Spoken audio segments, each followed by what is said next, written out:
నమస్కారం. PS news TV వార్తలకు స్వాగతం. ముందుగా వార్తల్లోని ముఖ్యాంశాలు. వారానికి ఒక రోజు నో వెహికల్ డే పాటించాలని ఢిల్లీ నిర్ణయం. కాలుష్య నియంత్రణకు కీలక నిర్ణయాలు తీసుకున్న ప్రభుత్వం. ప్రజా రవాణా వినియోగం పెంచాలని సీఎం రేఖా గుప్తా సూచన. పర్యావరణ పరిరక్షణలో ప్రజల భాగస్వామ్యం అవసరమన్న రేఖ. వారానికి ఒక రోజు నో వెహికల్ డే పాటించాలని సూచన. ప్రజా రవాణా వినియోగం పెంచాలని పార్థసారథి పిలుపు. కాలినడక అలవాటు పెంచుకోవాలని మంత్రి సూచన. ఇంధన పొదుపుకు ప్రజల భాగస్వామ్యం అవసరమన్న మంత్రి.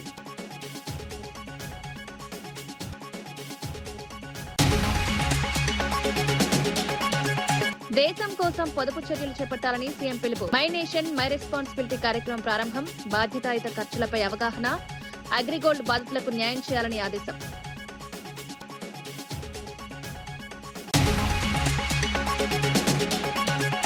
తమ్మిడిహట్టి అంశంపై కేంద్రాన్ని ప్రశ్నించిన ఆది శ్రీనివాస్. తెలంగాణకు కేంద్రం మద్దతు ఎందుకు లేదన్న ప్రశ్న. కిషన్ రెడ్డి అంశం ఎందుకు ప్రస్తావించలేదన్న ఆది. నీటి సమస్యలపై కేంద్రం స్పందించాలని డిమాండ్.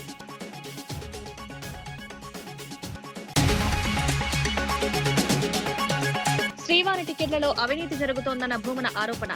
ఏఐతో టికెట్లు కొనుగోలు చేసి బ్లాక్ లో అమ్ముతున్నారని ఆరోపణ. శ్రీవాణి వ్యవహారంపై సీఎం దర్యాప్తు. భక్తుల విశ్వాసానికి భంగం కలిగించే అంశాలపై విచారణ.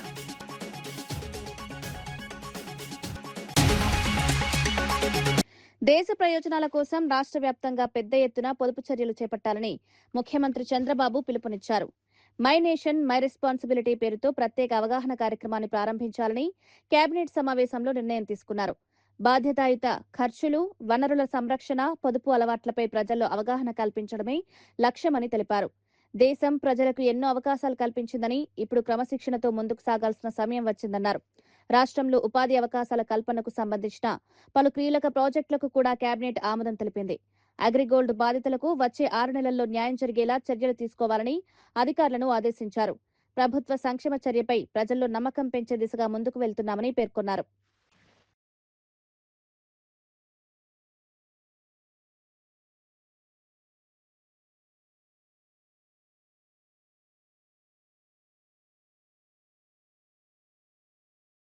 తుమ్మిడిహట్టి అంశంపై ప్రభుత్వ విప్ ఆది శ్రీనివాస్ కీలక ప్రశ్నలు లేవనెత్తారు. తెలంగాణకు సంబంధించిన దీర్ఘకాలిక సాగునీటి సమస్యల విషయంలో కేంద్ర ప్రభుత్వ వైఖరిని ఆయన తప్పుపట్టారు. ప్రధాని మోదీ తెలంగాణ పర్యటన సమయంలో కేంద్ర మంత్రి కిషన్ రెడ్డి ఈ అంశాన్ని ఎందుకు ప్రస్తావించలేదని ప్రశ్నించారు. తెలంగాణ ప్రభుత్వం అధికారిక లేఖలు పంపినా కేంద్రం లేదా మహారాష్ట్ర నుంచి స్పందన రాలేదని ఆవేదన వ్యక్తం చేశారు. మహారాష్ట్రలో బీజేపీ ప్రభుత్వం ఉన్నప్పటికీ తెలంగాణ ముఖ్యమంత్రికి అక్కడి సీఎంతో భేటీ అవకాశం లేకపోవడం ఆశ్చర్యకరమన్నారు. పోలవరం ప్రాజెక్టులో ఆంధ్రప్రదేశ్కు జరిగిన సహకారం తరహాలో తెలంగాణకు ఎందుకు మద్దతు లభించడం లేదని ప్రశ్నించారు. ఈ అంశం ఇప్పుడు రాష్ట్రాల మధ్య నీటి వివాదాలపై కొత్త చర్చకు దారితీస్తోంది.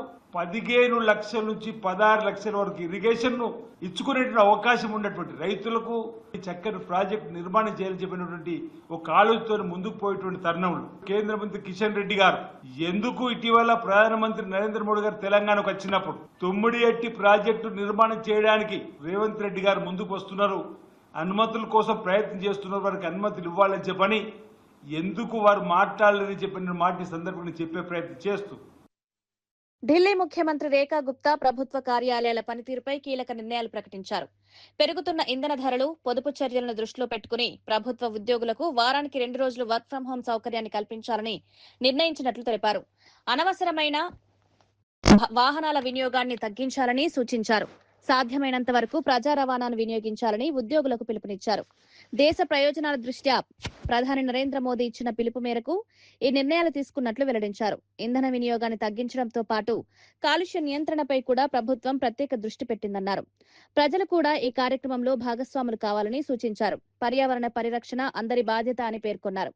ఈ నిర్ణయాలపై ఇప్పుడు దేశవ్యాప్తంగా చర్చ సాగుతోంది. हमारा ईंधन की खपत कम हो, इसके लिए हमने 2 लेवल पे, एक गवर्नमेंट लेवल पे, एक प्राइवेट लेवल पे। गवर्नमेंट लेवल पे दिल्ली सरकार में 2 दिन हर हफ्ते वर्क फ्रॉम होम रहेगा, 2 दिन हर हफ्ते वर्क फ्रॉम होम रहेगा। और इसी तरीके से प्राइवेट सेक्टर्स में भी हर एक कंपनी, इंस्टीट्यूशन, उनको कहा जाएगा कि वर्क फ्रॉम होम करें 2 दिन के लिए, ये एडवाइजरी होगी। और लेबर विभाग हमारा इसकी निगरानी करेगा जितनी बड़ी कंपनीज हैं जहाँ पे ज़्यादा एम्प्लॉयज़ काम करते हैं, पर्सनली हम लोग बात करेंगे, मंत्री जी बात करेंगे, मैं खुद बात करूँगी, हमारे ऑफिसर्स उनसे रिक्वेस्ट करेंगे कि वो अपना 2 दिन का एज पर देयर कंफर्ट 2 दिन वो वर्क फ्रॉम होम करें। दिल्ली सरकार के नाते हमने कुछ प्लान बनाए हैं और एक जन अभियान जिसे दिल्ली सरकार चलाएगी, मेरा भारत मेरा योगदान, कि मैं as a government, as a individual, हम सब लोग क्या क्या इस दिल्ली शहर के लिए करेंगे और करना चाहते हैं, उसका एक पूरा का पूरा खाका मैं आप सबके सामने प्रस्तुत करना चाहती हूँ। जैसे सबसे पहले बात की गई पेट्रोल और डीजल की बचत के, पेट्रोल और डीजल की बचत हो ताकि हमारा ईंधन की खपत कम हो। इसके लिए हमने 2 लेवल पे, एक गवर्नमेंट लेवल पे, एक प्राइवेट लेवल पे। गवर्नमेंट लेवल पे दिल्ली सरकार में 2 दिन हर हफ्ते वर्क फ्रॉम होम रहेगा, 2 दिन हर हफ्ते वर्क फ्रॉम होम रहेगा। और इसी तरीके से प्राइवेट सेक्टर्स में भी हर एक कंपनी, इंस्टीट्यूशन శ్రీవాణి ట్రస్ట్ ద్వారా సేకరించిన నిధులతో రాష్ట్ర వ్యాప్తంగా ఎస్సీ, బీసీ కాలనీల్లో 5,000 ఆలయాలు నిర్మించాలని కూటమి ప్రభుత్వం నిర్ణయించినట్లు టీడీపీ నేత బుచ్చి రాంప్రసాద్ తెలిపారు. గత ప్రభుత్వ హయాంలో జరిగిన టికెట్ అక్రమాలను సాంకేతికతతో గుర్తించినట్లు వెల్లడించారు. ఇకపై అన్ని సేవలు పూర్తిగా ఆన్లైన్ ద్వారా నిర్వహిస్తామని స్పష్టం చేశారు. భక్తుల మనోభావాలకు అత్యంత ప్రాధాన్యతనిస్తున్నామని పేర్కొన్నారు. ఆలయ వ్యవస్థల్లో పారదర్శకత తీసుకురావడమే ప్రభుత్వ లక్ష్యమన్నారు. భక్తులకు ఇబ్బందులు లేకుండా వ్యవస్థలను ప్రక్షాళన చేస్తున్నామని తెలిపారు. గతంలో జరిగిన లోపాలను సరిదిద్దే దిశగా చర్యలు తీసుకుంటున్నామని చెప్పారు. ఉంది 1 కాదు 2 కాదు, దీనికి 5,000తో స్టార్ట్ చేశాం. కానీ మొన్న ముఖ్యమంత్రి గారు లోకేష్ గారు మీటింగ్లో మాట చెప్పారు, ఎన్ని దేవాలయాలు కావాలంటే అన్ని దేవాలయాలు కడదాం. ఎందుకంటే దేవాలయాలు ఇందాకే మీకు చెప్పా, ఒక మార్గదర్శకంగా ఉంటాయి. అక్కడ అన్ని కార్యక్రమాలు చేసుకోవచ్చు, దైవిక కార్యక్రమాలు చేసుకోవచ్చు. చిన్న అక్కడ భజన మందిరాలు ఉంటాయి, భజన చేసుకోవచ్చు. ఇతర పిల్లలు కూర్చుని చదువుకోవటానికి, దళితవాడలు, బీసీ కాలనీల్లో పిల్లలు చదువుకోవటానికి, ఇదివరకు రోజుల్లో, పాత రోజుల్లో దేవాలయాలు ఏ విధంగా ఉండేవి అనేది ఒకసారి మీరు ఆలోచన చేసుకుంటే, పురోహితం కోరేవాడే పురోహితుడు అనేవాడు. ఎందుకంటే వాళ్ళు బయటికి, ఏ ఊళ్ళో ఏ పెద్ద అయినా బయటికి వెళ్ళేటప్పుడు పూజారి గారి దగ్గరికి వెళ్ళి నమస్కారం పెడితే పూజారి గారు ఆశీర్వచనం ఇచ్చేవాడు. నీ పని కావాలయా, దిగ్విజయం వస్తూ అవిఘ్నం వస్తూ అని చెప్పి ఆశీర్వచనం ఇచ్చి నీకు పని అవుతుందని పంపించేవాడు.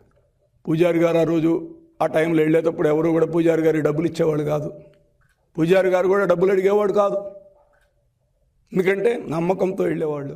మళ్ళీ పూజారి గారి బాధ్యత ఏంటి, ఈ వెళ్ళిన పని కావటం కోసం గుడిలోకి వెళ్ళి పూజారి గారు మళ్ళా ఒక మంత్ర జపం చేసుకోవాలి. ఎందుకంటే ఆ పవర్ తీసుకోవటానికి దేవుడి నుంచి. అవి జరిగేవి. కానీ ఆ రోజున పూజారిని, ఇతర పెద్దల్ని ఆ ఊరి ప్రజలే కాపాడుకునేవాళ్ళు.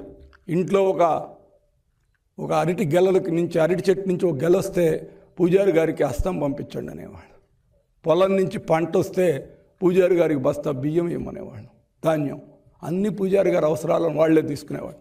అదేవిధంగా ఇప్పుడు కూడా మా ప్రభుత్వం ఆలోచన దేవాలయాలని ఆ బీసీ కాలనీ, ఎస్సీ కాలనీలో కట్టి ఒక ఆలోచన విధానంతో అందరూ కూడా అక్కడే ఉంటూ చేసుకునే విధానం. పిల్లలు చదువుకోవాలని చదువుకుంటారు, చిన్న చిన్న భజనలు చేసుకుంటారు, మంచి కార్యక్రమాలు ఏమైనా ఉంటే చేసుకుంటారు. వీటన్నిటికీ ఉపయోగపడే విధంగా కట్టాలి అని చెప్పి కూటమి ప్రభుత్వం, మేము శ్రీవాణి ట్రస్ట్ ద్వారా వచ్చే డబ్బులతోటి అవన్నీ కట్టాలని ఆలోచన చేసింది నారా చంద్రబాబు నాయుడు గారి ప్రభుత్వం, నారా చంద్రబాబు నాయుడు గారు. మీరు ఆ డబ్బులు ఎక్కడ కొట్టేశారు? ఒక చీటీలు ఇచ్చారా, స్లిప్పులు ఇచ్చారా, ఏమన్నా వచ్చినాయా? ఏదీ లేకుండా డబ్బులు కొట్టేశారు. టీటీడీ మాజీ చైర్మన్ భూమన కరుణాకర్ రెడ్డి శ్రీవాణి టికెట్ల వ్యవహారంపై తీవ్ర ఆరోపణలు చేశారు. ఏఐ ఆధారిత ఆటో ఫిల్లింగ్ ద్వారా దళారులు టికెట్లు కొనుగోలు చేసి భారీ ధరలకు విక్రయిస్తున్నారన్నారు. టికెట్లను 15,000 రూపాయల వరకు అమ్ముతున్నారని ఆరోపించారు. లోతైన పరిశీలన చేస్తే టీటీడీ ఐటీ విభాగంలో అనుమానాస్పద అంశాలు కనిపిస్తున్నాయని పేర్కొన్నారు. గతంలో విదేశీ కళ్యాణోత్సవాల్లో అవినీతి ఆరోపణలు వచ్చిన వ్యక్తినే కీలక బాధ్యతల్లో నియమించారని విమర్శించారు. ఎలాంటి సెక్యూరిటీ ఆడిట్ లేకుండా రోజుకు 100 టికెట్లు విడుదల చేస్తున్నారని ఆరోపించారు. ఈ వ్యవహారంపై సీబీఐ దర్యాప్తు జరపాలని డిమాండ్ చేశారు. 14/5/2026 వరకు ఆ 800 టికెట్లలో ఏ ఒక్క రోజు సరైన వాళ్లకు నేరుగా 8 మందికి కూడా టికెట్లు అందలేదు అన్నది పచ్చి నిజం. అంటే 4 నెలలుగా మీరు గుర్తించనే లేదా? గుర్తించకుండా నిద్రపోతున్నారా? నిద్ర నటిస్తున్నారా? మా విమర్శలను చూసి జడిసి ఈ తూతూ ప్రకటన ఒకటి ఇచ్చారా? ఒక్కో టికెట్ను దళారులు, ట్రావెల్ ఏజెంట్లు 15,000 రూపాయలకు అమ్ముతున్నారని మేము చాలా స్పష్టంగా 1.5 రోజుల క్రితమే చెప్పటం జరిగింది. చెప్పినా మీకు చీమ కుట్టినట్టు కూడా లేదు. 15,000 రూపాయలకు ఒక టికెట్ అమ్ముతున్నారు. 9 గంటల 1.5 నిమిషాలకు మొత్తం టికెట్లన్నీ అయిపోయినట్టుగా మీరు చూపిస్తున్నారు. ఆ తరువాతనే దళారులకు టికెట్లు కేటాయింపబడుతున్నాయి. అందులో ఒకటి ఆధారపూరితంగా రిలీజ్ అయినటువంటి టికెట్ ఇది 9 గంటల 10 నిమిషాలు. 9 గంటల 1.5 నిమిషాలకే అన్ని అయిపోతున్నాయి అన్నటువంటి విషయం మీరు చెప్తున్నారు. మొత్తం లోకమంతా కూడా కోడై కూస్తుంది. దీని వెనుక ఉన్నటువంటి తతంగం ఏంటి అన్న దాని మీద మేము లోతైనటువంటి పరిశీలన చేస్తే అక్కడ టీటీడీకి ఒక ఐటీ ఇన్ఛార్జిగా, ఐటీ జిఎంగా ఫుల్ అడిషనల్ ఛార్జీలో ఒక ఏఈఓ స్థాయి అధికారిని, బీటెక్ కూడా లేనటువంటి వ్యక్తిని, జనరల్గా ఐటీ జిఎంకు బీటెక్ చదివి ఉండాలా, ఆ బీటెక్ చదవనటువంటి వ్యక్తిని, ఇతను విదేశాలలో కళ్యాణోత్సవాలు జరపమని ఇతన్ని విదేశాలకు పంపితే దాదాపు 30 లక్షల రూపాయలు తినేశాడని పట్టుకుంటే అతని దగ్గర నుంచి రికవరీ కూడా చేశారు మా హయాంలో. అతని దగ్గర నుంచి 30 లక్షల రూపాయలు రికవరీ చేయటం జరిగింది. అతని మీద ఇప్పటి వరకు డిఏ కేసు కూడా వీళ్లు పెట్టలేదు. అలాంటి వ్యక్తిని, అంత అవినీతి పరుణ్ణి, అర్హత లేనటువంటి వ్యక్తిని ఈ రోజున జిఎం ఐటీగా ఫుల్ అడిషనల్ ఛార్జీకి ఇచ్చినారు. ఈ ఇచ్చిన అతను టీసీఎస్ వాళ్ల ద్వారా, అంటే ఇతనని కాదు సుమా, పెద్దలు ఇతనికి ఆ పదవి ఇచ్చినారు, తమకు బాగా తాబేదారుగా ఉంటాడని టీసీఎస్ సంస్థ ద్వారా కొత్త సాఫ్ట్వేర్ ను తీసుకువచ్చినాము అని చెబుతున్న వీళ్ళు ఈ సాఫ్ట్వేర్ వచ్చిన తరువాతనే ఈ దోపిడీకి తలుపులు బార్లా తీసినారు. దీని వెనుక టీటీడీ చైర్మన్ బిఆర్ నాయుడు, ఆయనకు అత్యంత అనుంగు శిక్షుడైనటువంటి మరో బోర్డు మెంబరు, స్థానికుడు, ముఖ్యమైనటువంటి నేతలు అందరూ కూడా కలిసి దళారుల చేతుల్లోకి అప్పగించి రోజుకు 40 లక్షల రూపాయల ఆదాయాన్ని దీని ద్వారా అందరూ పంచుకుంటున్నారు. ఈ 4 నెలల కాలంలో దాదాపు 48 కోట్ల రూపాయలు ఈ రకంగా దండుకున్నారు. 48 కోట్ల రూపాయల డబ్బులు, వెంకటేశ్వర స్వామికి చెందాల్సినటువంటి డబ్బులను వీళ్లు అక్రమంగా దోచుకున్నారు. కొత్త సాఫ్ట్వేర్ ని వీళ్లు తెచ్చినప్పుడు మేము శ్రీవాణి టికెట్లను 3 నెలలకు. మోపిదేవి శ్రీనివాసరావు తమ కుటుంబ సభ్యుడిగా పార్టీలో చేరాడని వైసీపీ అధ్యక్షుడు వైఎస్ జగన్ తెలిపారు. తనపై నమ్మకం ఉంచి పార్టీలో చేరినందుకు కృతజ్ఞతలు తెలిపారు. పార్టీలో చేరిన ప్రతి ఒక్కరికి అన్ని విధాలా న్యాయం చేస్తారని హామీ ఇచ్చారు. రేపలలో మోహన్ ఎంతో కష్టపడుతున్నారని, ఆయనకు అందరూ మద్దతునివ్వాలని కోరారు. పార్టీ బలోపేతం కోసం నాయకులు, కార్యకర్తలు ఐక్యంగా పనిచేయాలని సూచించారు. ప్రజల సమస్యలపై మరింతగా పోరాటం చేయాలని పిలుపునిచ్చారు. కొత్తగా చేరిన నాయకులతో పార్టీ మరింత బలపడుతుందని అభిప్రాయపడ్డారు. భవిష్యత్ రాజకీయ పరిస్థితుల్లో ఐక్యత ఎంతో ముఖ్యమన్నారు. ఈ చేరికతో స్థానిక రాజకీయాల్లో కొత్త చర్చ మొదలైంది. యువకుడు, ఉత్సాహవంతుడు, బాగా గట్టిగా కష్టపడడానికి ముందుకొచ్చాడు. మోహన్ కు మీ అందరి మద్దతు ఉండాలి. శ్రీను తన సొంత తమ్ముడిగా మోహన్ ను భుజాన వేసుకుని మోహన్ ను గెలుపు బాధ్యతలు కూడా శ్రీనునే తన భుజస్కంధాల మీద వేసుకుని తను గెలిపించే బాధ్యతలు కూడా తీసుకుంటా ఉన్నాడు. శ్రీను చేసే ఈ మంచిని జగన్ ఎన్నటికీ మనవడు. మనం అధికారంలోకి వచ్చిన తర్వాత శ్రీనును సంతోషపడే విధంగా అదే చట్టసభలో పక్కనే కుర్చీ వేసుకొని మళ్ళీ కూర్చోబెట్టే కార్యక్రమం జగన్ చేస్తాడని కూడా ఈ సందర్భంగా చెప్తా ఉన్నాడు.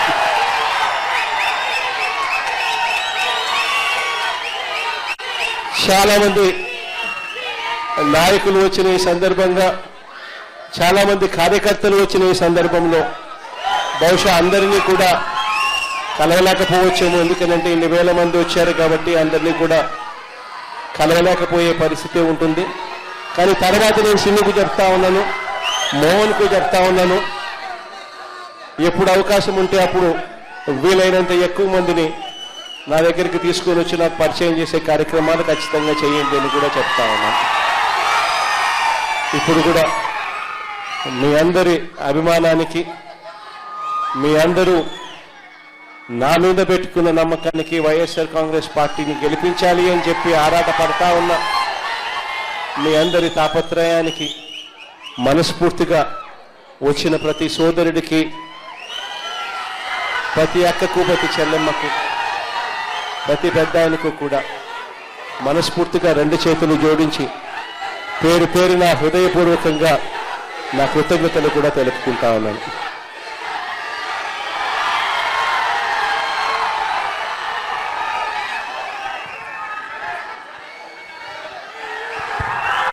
వారానికి ఒక రోజు నో వెహికల్ డే పాటించాలని మంత్రి కొలుసు పార్థసారథి తెలిపారు. ముఖ్యమంత్రి చంద్రబాబు సూచనల మేరకు ప్రజాప్రతినిధుల వాహనాలు వినియోగాన్ని తగ్గించుకోవాలన్నారు. విదేశీ పర్యటనలు కూడా అవసరమైన సందర్భాల్లో మాత్రమే చేయాలని సూచించినట్లు చెప్పారు. ప్రజలు ఎక్కువగా ప్రజా రవాణా సేవలను వినియోగిస్తే మంచిదని అభిప్రాయపడ్డారు. కొద్ది దూరాలకు కూడా కారులో వెళ్లకుండా కాలినడకన వెళ్లే అలవాటు పెంచుకోవాలని కోరారు. ఇంధన పొదుపు, కాలుష్య నియంత్రణ కోసం ఇలాంటి చర్యలు అవసరమని పేర్కొన్నారు. పర్యావరణ పరిరక్షణలో ప్రజల భాగస్వామ్యం చాలా ముఖ్యమన్నారు. ప్రతి ఒక్కరూ తమ స్థాయిలో బాధ్యత తీసుకోవాలని సూచించారు. ప్రభుత్వం తీసుకుంటున్న చర్యలకు ప్రజల సహకారం అవసరమన్నారు. పాదయాత్ర అంటే ఇప్పుడు సపోజ్ ఒక టౌన్లో ఉన్నాము, ఒకళ్ళ ఇంటికాడ నుంచి ఇంకొకరి ఇంటికి వెళ్ళాలి, లేకపోతే ఒక బజార్ నుంచి ఇంకో బజార్కి వెళ్ళాలి. అక్కడ ఆ కొంచెం దూరం కూడా మనం కారులో వెళ్తాం. మనం కారులో ఎప్పుడైతే వెళ్తామో అన్ని కార్లు మన వెనకాల వస్తాయి, ఎస్కార్టు అన్నీ కూడా. సో అట్లా కాకుండా పక్క బజారే కాబట్టి నడుచుకుంటూ వెళ్తాం.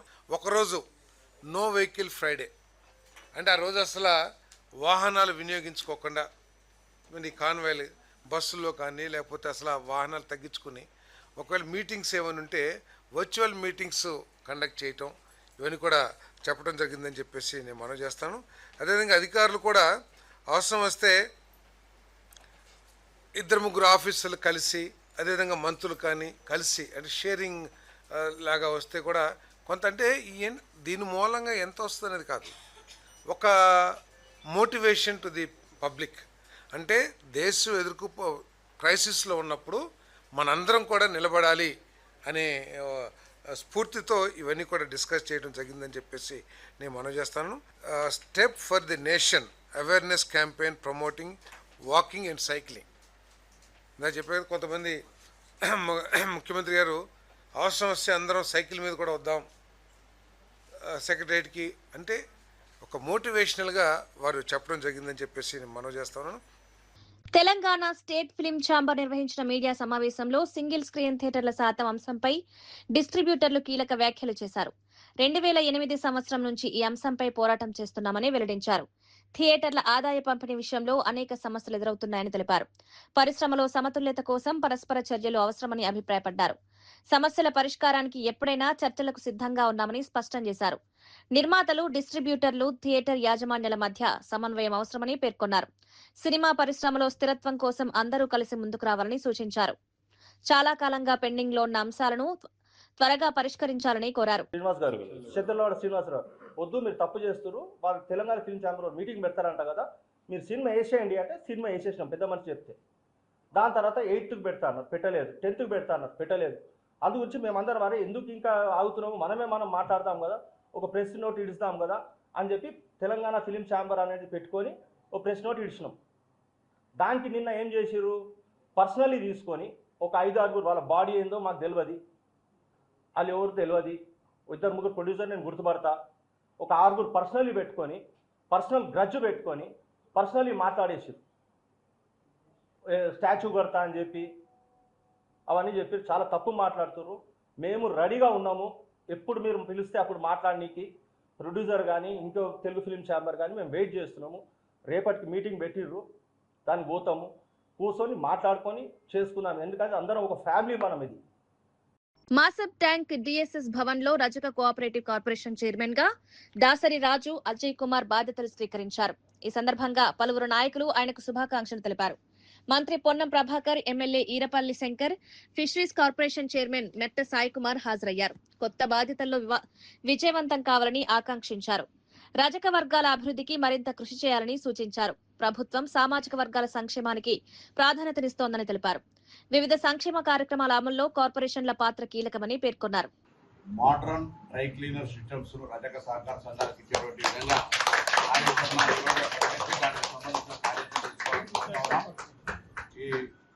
అదేవిధంగా గత ప్రభుత్వం ఇచ్చిన 250 యూనిట్ల ఫ్రీని ఎక్కడ కూడా అడ్డంకి లేకుండా కొనసాగిస్తా ఉన్నాం. ఎవరు కూడా ఆందోళన చెందే అవసరం లేదు. ఎక్కడైనా అటువంటి ఫిర్యాదు ఉంటే ప్రభుత్వంకు నేరుగా లేదా చైర్మన్ గారికి లేదా గౌరవ ప్రజాప్రతినిధులకు ఎవరికైనా చెప్పొచ్చనే మాటని సందర్భంగా తెలియజేస్తూ మరొకసారి తెలంగాణ ప్రజాపాలన ప్రభుత్వంలో రేవంత్ రెడ్డి గారి నాయకత్వంలో రజక కార్పొరేషన్ చైర్మన్ గా మిగతా ప్రజాప్రతినిధుల బలహీన వర్గాలకు సంబంధించి కానీ వృత్తిని అభివృద్ధి చేసేటువంటి సమస్యతో పాటుగా విద్యా ఉపాధి అవకాశాలను సెంట్రల్ ఎంప్లాయ్మెంట్ సంబంధించి అన్ని తయారు చేస్తాం. ముఖ్యంగా మారుతున్న కాలానికి అనుగుణంగా మోడర్నైజేషన్ ధోబీ ఘాట్స్ మీన్స్ ఇక్కడ చాలా ఏర్పాటు చేయడం జరుగుతుంది. వాటికి సంబంధించి నియోజకవర్గం ఒకటి అవసరమైతే 2 దాని ప్రణాళికతోటి ముందు. భగీరథ్ పోక్సో కేసు విషయంలో బీజేపీపై BRS general secretary RS Praveen Kumar తీవ్ర విమర్శలు చేశారు. బీఆర్ఎస్ ప్రభుత్వంలో ఆమ్నీషియా పబ్ కేసులో 3 రోజుల్లోనే నిందితులను అరెస్ట్ చేశామని గుర్తు చేశారు. కేసులో ఎంఐఎం ఎమ్మెల్యే కుమారుడు ఉన్నా చర్యలు తీసుకున్నామని తెలిపారు. వక్ఫ్ బోర్డు చైర్మన్ కుమారుడిపై ఆరోపణలు వచ్చినప్పుడు కేసీఆర్ వెంటనే స్పందించారని చెప్పారు. ఇప్పుడు బండి సంజయ్ను నిలదీయడానికి కూడా వెనకాడుతున్నారని విమర్శించారు. పోక్సో కేసులో కఠిన శిక్షలు ఉండాలని బీజేపీనే గెజిట్ విడుదల చేసిందన్నారు. ఇప్పుడు అదే పార్టీ ఎందుకు మౌనం పాటిస్తోందని ప్రశ్నించారు. ఈ వ్యాఖ్యలు తెలంగాణ రాజకీయాల్లో మరింత చర్చకు దారితీశాయి. 2022 on May 28, when a case was registered in Jubilee Hills police station limits on the complaint of the father of the daughter, that his daughter complained that she had some injuries, and these injuries, it looks like, have happened or caused by some people when she went to hang out with her friends in a pub called Amnesia near Andhra Jyoti office. And when this matter came to the notice of police, immediately a case was registered. Within 3 days, 3 accused were rounded up, and all of them happened to be juveniles. One of them was your MIM MLA's son. One of them was our Waqf Board chairman's son. You know what our Honorable KCR ji did on that day? He asked the Waqf Board chairman to step down from that post. He asked the Waqf Board chairman to step down from that post. Then he ensured that all the accused are arrested, and he ensured that the charge sheet is filed within 2 months. And today all those juveniles are facing trial. Since they are juveniles, I don't want to name them. On the other hand, you are not even questioning the Union Home Minister, Mr. Bandi Sanjay Kumar. You are not even questioning the very act, and everybody is taken away by major, minor, major, minor. What is this nonsense? Don't you have children, Asad Saab? How could you say? Why is that you are not speaking? Don't you have children? Don't they have rights? Why UPA, why this government in 2020, even it is BJP, మీకు తెలుసో తెలియదో, ఈ BJP government ఈ POCSO కేసులో 20 సంవత్సరాల jail శిక్ష కాదు మరణ శిక్ష పడాలని రూల్ చేంజ్ చేసి గెజెట్ రిలీజ్ చేశారు. ఇదే బీజేపీ గవర్నమెంట్. ఇప్పుడు పడుతుందనే భయంతోనే బండి సంజయ్ ఉరుకులాడుతున్నాడు వాళ్ళ కొడుకును రక్షించుకోవడానికి. మళ్ళా బండి భగీరథ్ పోక్సో కేసులో బాధితురాలు మేజర్ అంటూ జరుగుతున్న ప్రచారంపై జర్నలిస్ట్ గిరీష్ తీవ్రంగా స్పందించారు. ట్రాఫిక్ క్షణాల ఆధారంగా వయసు ఎలా నిర్ణయిస్తారని ప్రశ్నించారు. చిన్న వయసులో పోలీసులకు భయపడి చెప్పిన మాటలను ఆధారంగా తీసుకోవడం సరికాదన్నారు. బాధితురాలి పుట్టిన తేదీలపై వివిధ ప్రచారాలు జరుగుతున్నాయని తెలిపారు. 2008 అయినా 10 అయినా ఘటన జరిగిన సమయంలో బాలిక మైనరేనని స్పష్టం చేశారు. మ్యూచువల్ కన్సెంట్ అంటూ జరుగుతున్న వాదనలు చట్టపరంగా సరైనవి కావని పేర్కొన్నారు. మైనర్ కు సంబంధించిన కేసుల్లో పోక్సో చట్టం వర్తిస్తుందని గుర్తు చేశారు. తప్పుడు సమాచారంతో ప్రజలను తప్పుదోవ పట్టించొద్దని హెచ్చరించారు. 15 సంవత్సరాలు ఉంటే 2026 లో 21 సంవత్సరాలు కదా. వీళ్ళు అయ్యలు మస్తు లెక్కలు చెప్పిరు అనిపించింది నాకు. లెక్కలు మస్తు చెప్పి అయ్యలు మస్తు నేర్పించారు లెక్కలు అని చెప్పిన. ఈ లెక్కలలో తిక్కలు ఉన్నాయి. ఎందుకు చెప్పాలా అన్న? ట్రాఫిక్ చాలానప్పుడు ఎవడన్నా బర్త్ సర్టిఫికేట్ చూసిండా అన్న? ట్రాఫిక్ చాలానప్పుడు ఎవడన్నా మెట్రికులేషన్ సర్టిఫికేట్ చూసిండా అన్న? ట్రాఫిక్ చాలానప్పుడు నీ ఏజ్ ఎట్లా నిర్ధారించింది అనేది ఒక క్లారిటీ వచ్చిందా అన్న? నువ్వు మామూలుగా నిలబడ్డప్పుడు పోలీసు వాళ్ళు అడిగినప్పుడు చిన్న పసికూనలు భయపడరా? ఏమైంది అని అంటే ఎంత నీ వయసు అంటే 15 అని చెప్పి రాసేసి అయిపోయింది. దాన్ని పట్టుకొని వీళ్ళు వేస్తారు. ఇంకా ఇలా సక్కదనాలు చూడుర్రి. It was a mutual consent అంట. అరే అవులాగా నేను అందుకే అన్న ఏటగాడు ఎడ్డోడు అయితే ఏమో మళ్ళీ గడిలకేనేమో అని అన్న పూలి. ఎందుకని అంటున్నా అంటే ఇది పాక్సోరా మైనర్రా. ఇప్పుడు ఇంకొకటి చూడుర్రి క్రూషల్. ఆ న్యూస్ ఛానల్ పేరు కూడా చెప్పొచ్చు కదా సార్? చెప్పొచ్చా? Magadha news. Magadha news direct చెప్తున్నా నేను. లక్ష్మి గారు మీకే అండి. డంకేపే చోట్ సవాల్ ఇసురుతున్నాడు గిరీష్ దారాముని. 2008 నుంచి 2010 మేజర్ లెక్కలు వస్తాయా మీకు? జర్నలిజం ఇన్ని రోజుల నుంచి చేస్తున్నారు కదా, లెక్కలు వస్తాయా? 2008 తీసుకున్నా 2010 తీసుకున్నా మైనరే కదా, మైనరే కదా. ఇలా మాటలలో మనువాడ ఇది కరెక్టేనా? నువ్వు 2008 తీసుకున్నా మైనరే, 2010 తీసుకున్నా మైనరే. ఇప్పుడు వీళ్ళు ఏం మాట్లాడతారండి? ఫేక్ సర్టిఫికేట్ అని మాట్లాడతారు. ఒక ఫ్యాక్ట్ ఏంటంటే ఈ మిస్ మ్యాచ్ అయిన డేట్ కోసం కరెక్షన్ పెట్టిరు సార్. కరెక్షను జూన్ 2025లోనే పెట్టిరు సార్. పోలీసు వాళ్ళు సెక్షన్లు ప్రభుత్వంలో ఉన్నవారే ప్రభుత్వానికి లేఖలు రాయడం ఆశ్చర్యంగా ఉందని పెద్దపల్లి ఎంపీ గడ్డం వంశీ వ్యాఖ్యానించారు. మంచిర్యాల జిల్లాలో వడ్లు కొనుగోలు విషయంలో కక్ష సాధింపు జరుగుతోందని ఆరోపించారు. తమ ప్రాంతంలో ఎక్కువగా దళిత రైతులు ఉండడంతోనే కొనుగోలు నిలిపివేస్తున్నారా అని ప్రశ్నించారు. రైతులు తీవ్ర ఇబ్బందులు పడుతున్నా అధికారులు పట్టించుకోవడం లేదని విమర్శించారు. రైతుల సమస్యలను వెంటనే పరిష్కరించాల్సిన బాధ్యత ప్రభుత్వంపై ఉందన్నారు. సొంత ప్రభుత్వం మీదే తాను మాట్లాడాల్సిన పరిస్థితి రావడం బాధాకరమని పేర్కొన్నారు. రైతుల పట్ల వివక్ష చూపడం తగదన్నారు. అదామి అహంకారము 6 లక్షల టన్ను మిన్నింగ్ కెపాసిటీ ఉంటే మీరు కేవలము 1 లక్ష 2 లక్షల వరకు ఎందుకు కొనుగోలు చేస్తున్నారని చెప్పి ఈరోజు నన్ను అడగడం జరుగుతుంది. ఈ ఇష్యూని మళ్ళొకసారి నేను మీ మీడియా మిత్రుల ద్వారా మళ్ళీ నేను సెపరేట్గా లేఖ కూడా రాస్తాను. చీఫ్ సెక్రటరీ గారికి ప్రత్యేకంగా పెద్దపల్లి డిస్ట్రిక్ట్ మీద ఒక రివ్యూ తీసుకొని ఎందుకు ఇట్లాంటి నిర్లక్ష్యం జరుగుతుందని చెప్పి నేను కోరుతాను.